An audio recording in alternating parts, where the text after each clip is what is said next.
Hola, buenos días. En el marco del curso de Física 100 hemos preparado este video que dice relación con mediciones de longitud. En el caso en que los tamaños sean mucho más pequeños a lo que nosotros estamos acostumbrados y vemos de manera usual. Mi nombre es Patricio Heberle y estoy con el Departamento de Física de la Universidad Técnica Federico Santa María. En esta transparencia vemos eh, eh, la necesidad de tener un patrón de referencia o estamos poniendo de manifiesto la necesidad de tener un patrón de referencia o realizar medidas. Cuando queremos medir un objeto, lo que hacemos es lo comparamos con un patrón, con una referencia. Esto que tengo aquí tengo las medidas inglesas en pulgadas, la medida MKS en centímetros, ¿cierto? La equivalencia entre las dos, una pulgada es equivalente a 2,54 centímetros.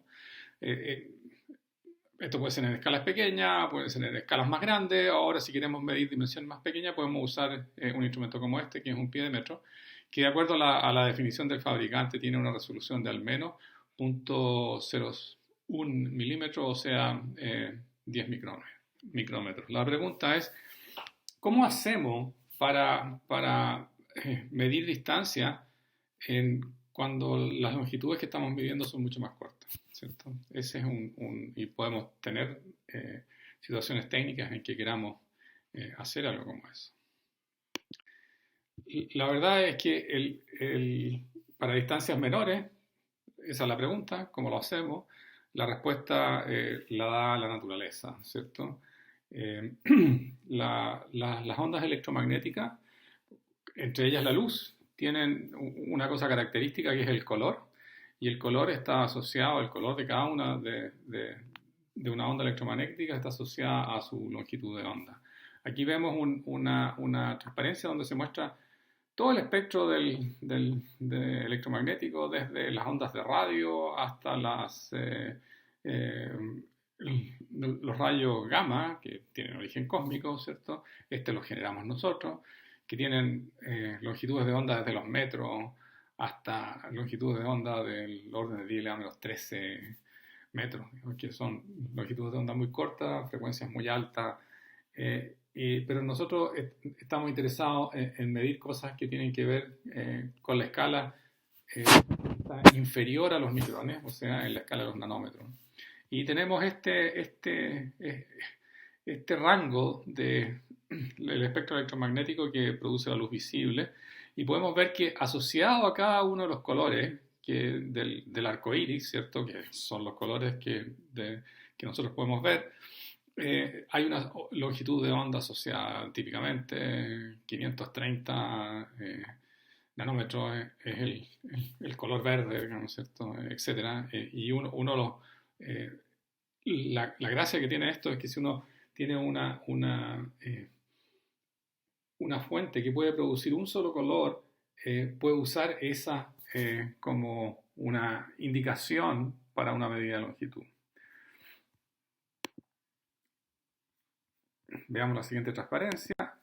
En ella tenemos dos problemas. Los dos problemas de manifiesto que son, está bien, una onda tiene una longitud de onda característica.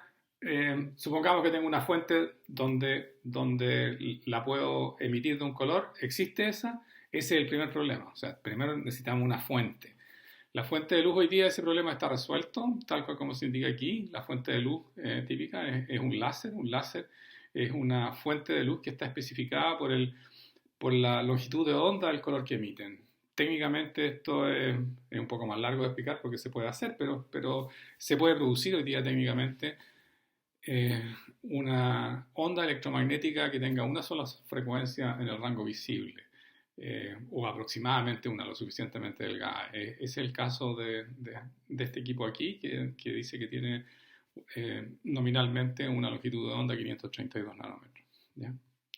Pero las ondas viajan, ¿cierto? O sea, esta es una onda que es una onda viajera, una onda electromagnética se desplaza en el espacio, y cuando eso sucede es como un poco difícil poder usarla como patrón para hacer alguna medición. ¿Cómo lo hacemos? ¿No es cierto? Piensen en las olas del mar. Supongamos que las olas del mar tuvieran toda una longitud de onda entre cresta y cresta de la ola de 1,5 metros y yo quiero usarla para medir, qué sé yo, una cuerda. ¿Ya? ¿Y cómo lo hago? Digamos, ¿cierto? Si estas cosas además están viajando en el mar, ¿cierto?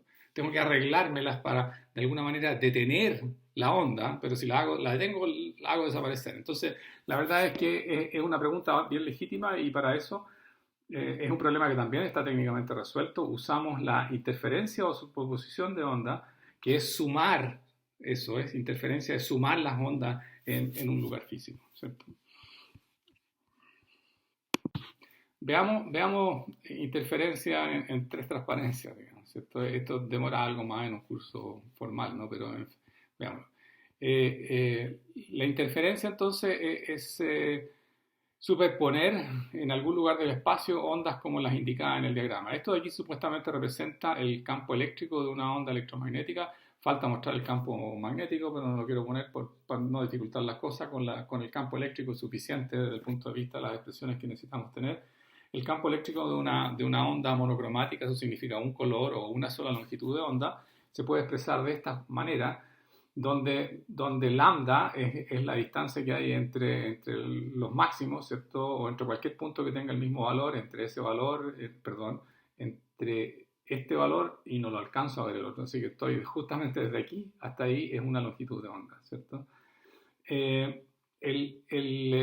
Se puede escribir de esta manera y ya vamos a ver por qué se puede escribir así, donde x es la coordenada sobre la cual la onda se desplaza, c es la velocidad de desplazamiento de la onda en ese medio, en este caso es la velocidad de la luz, en el caso de las ondas electromagnéticas, y t es el transcurso del tiempo, es la evolución del tiempo. Entonces, esto de aquí representa un objeto, este de aquí es una fotografía en un instante dado, t igual a 0, ¿cierto? Entonces en t igual a 0 esto es una función seno que parte de ahí y ustedes están familiarizados con esa.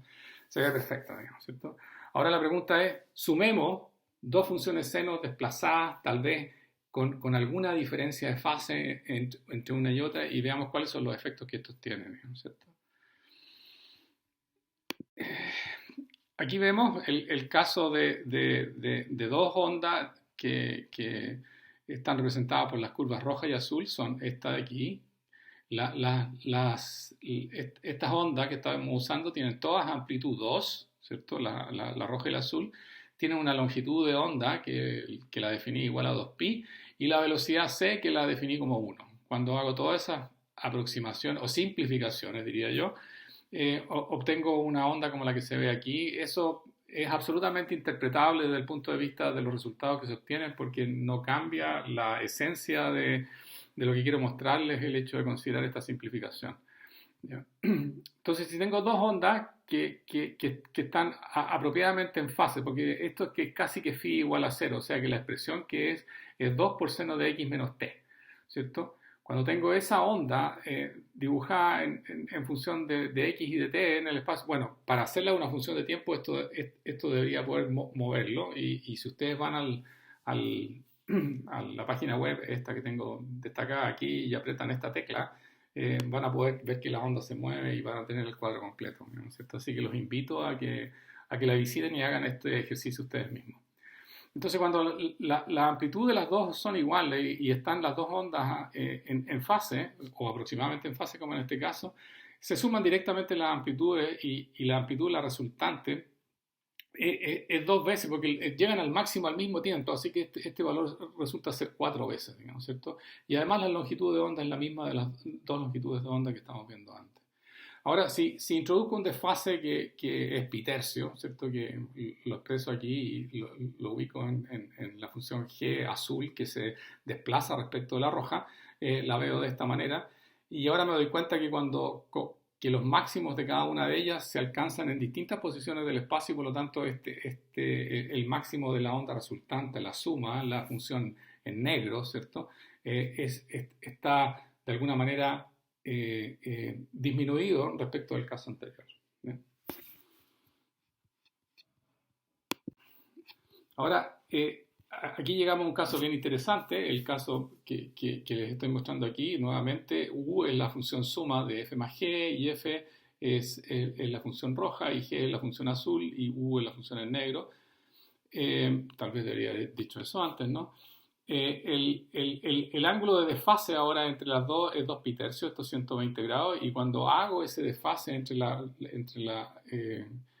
la onda roja y la onda azul, me doy cuenta que al sumar ellas producen una onda que tiene la misma amplitud que las otras dos, ¿cierto? O sea, la onda roja sumada con la onda azul da una amplitud de la onda que es exactamente igual a 2 veces, ¿cierto? Pues, eso es una coincidencia de las propiedades trigonométricas de las funciones cuando uno le hace estos desfases correspondientes. Y ahora viene el caso más interesante desde el punto de vista de lo que quiero yo ejemplificar, es el caso en que el desfase entre las dos ondas, entre esta onda y esta otra de aquí, es exactamente igual a pi. Cuando eso sucede, la onda azul con la onda roja se ven así, y si tengo que sumarlas las dos, cuando esta es positiva, esta es negativa, para todos los valores de la coordenada espacial, esto da un cero perfecto, ¿ya? Entonces, esa propiedad es súper relevante desde el punto de vista de lo que quiero describir, y en lo que viene a continuación voy a mostrarles un instrumento que permite hacer esta medición, ¿cierto?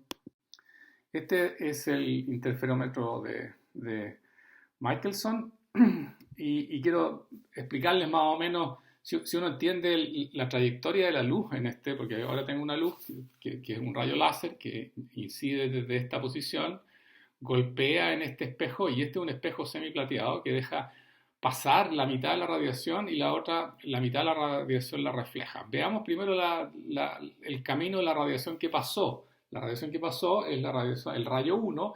Este rayo 1 llega a este plato compensador que está puesto aquí para hacer que los desfases en el camino 2 y en el camino 1 sean iguales, porque en este camino el rayo 2, el rayo 1 pasa 2 veces a través de este vidrio o plato compensador, y el material de este plato compensador es igual al soporte del espejo semiplateado, ¿cierto? Que deja pasar la mitad de la radiación. Entonces, en este caso, la radiación llega al punto P, se va por el rayo 1, rebota en el espejo fijo 1, vuelve hacia acá, llega a P, aquí vuelve a rebotar, y parte de la radiación es transmitida y parte de la radiación es reflejada.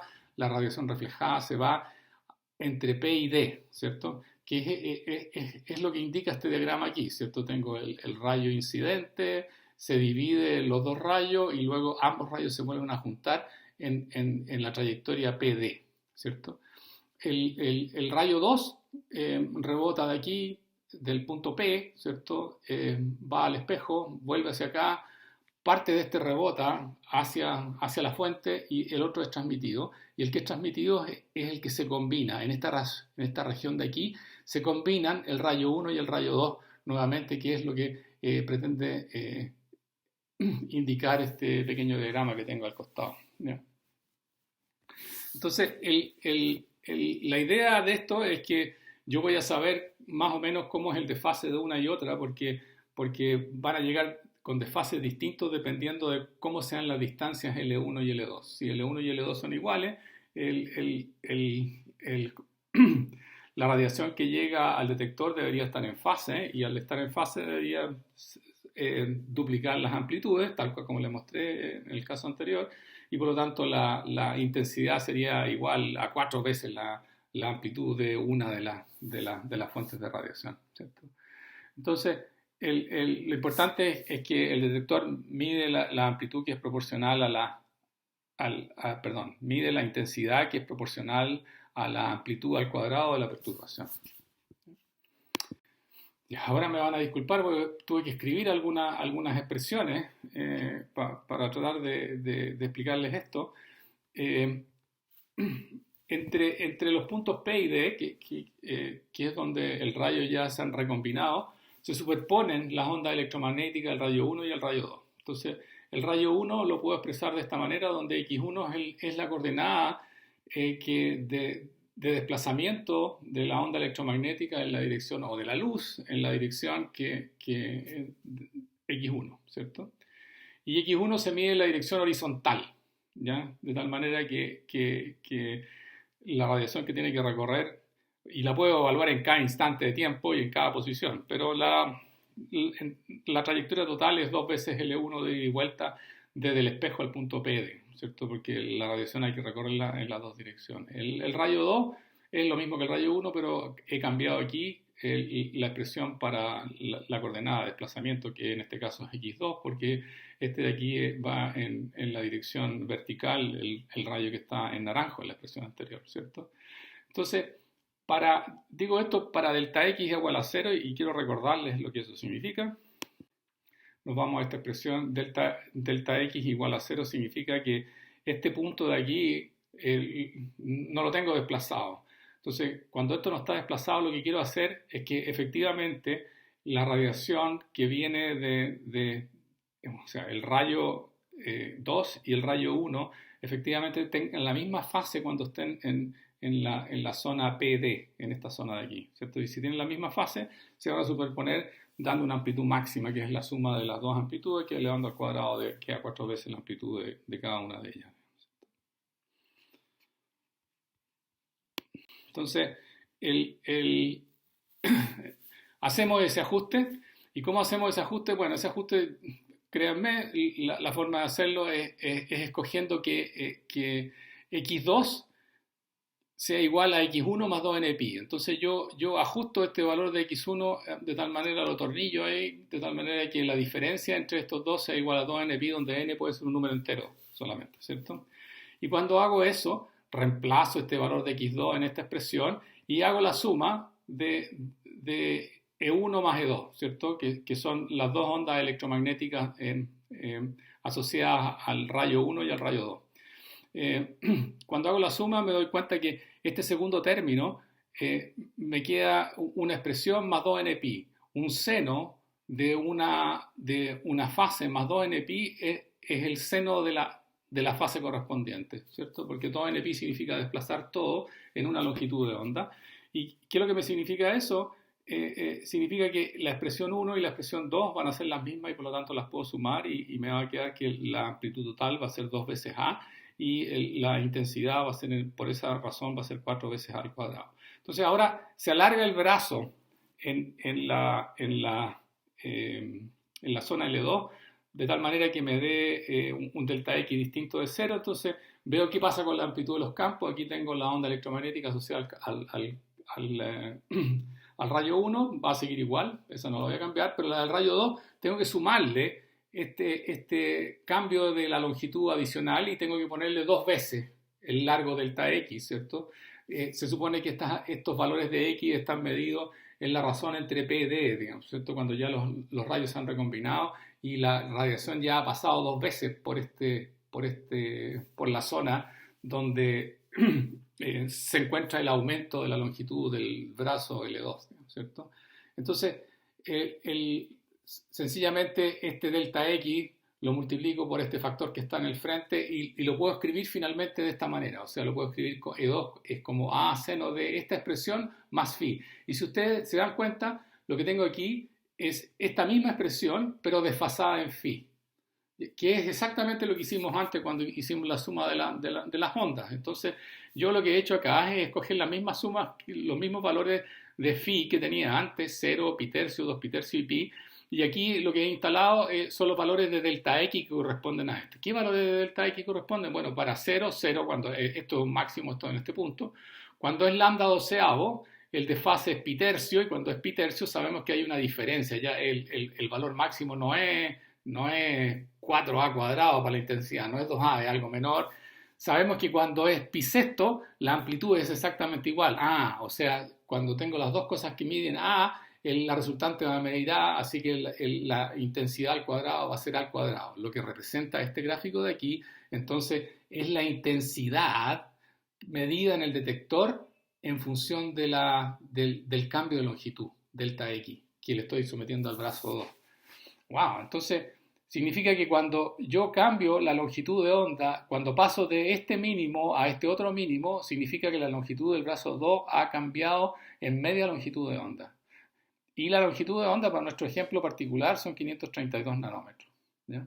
O sea, ya es una cantidad bastante más pequeña que la anterior, pero adicionalmente, típicamente, los valores que hay entre este y este, uno puede diferenciar 200 a 300 valores equidistantes entre lambda cuarto y 3 lambda cuarto. ¿Ya? Si uno puede hacer eso, eso significa que la resolución que uno puede obtener en definitiva de una cosa así, ¿cierto? Porque dense cuenta que esto es 500, lambda medio sería 260, perdón, 215, digamos, 265, digamos, 266, eso dividido en 200 o 300 da algo del orden de 1. ¿1 qué? Un nanómetro. O sea, yo podría diferenciar un punto de cada uno de estos puntos de un nanómetro. O sea, con este mecanismo, con esto podría entonces medir distancia con la precisión del orden de los nanómetros. La verdad es que cómo se ve un nanómetro es exactamente como está indicado aquí, ¿cierto? Que lo que he hecho acá, he puesto simbólicamente 10 átomos de hidrógeno en una cadena. Esa cadena de 10 átomos de hidrógeno, esa es la distancia que mide un nanómetro. Entonces estamos hablando de distancias muy pequeñas y técnicamente es posible realizar estas mediciones usando como patrón la medición de la longitud de onda de la luz, ¿cierto? Les cuento adicionalmente que estas son las referencias de algunas de las imágenes que yo he conseguido de esto, así que para que las mantengan y las revisen. Y espero que esta información sea un adecuado complemento para las cosas que han aprendido en el curso. Les agradezco por ver este video y espero haya sido de ayuda.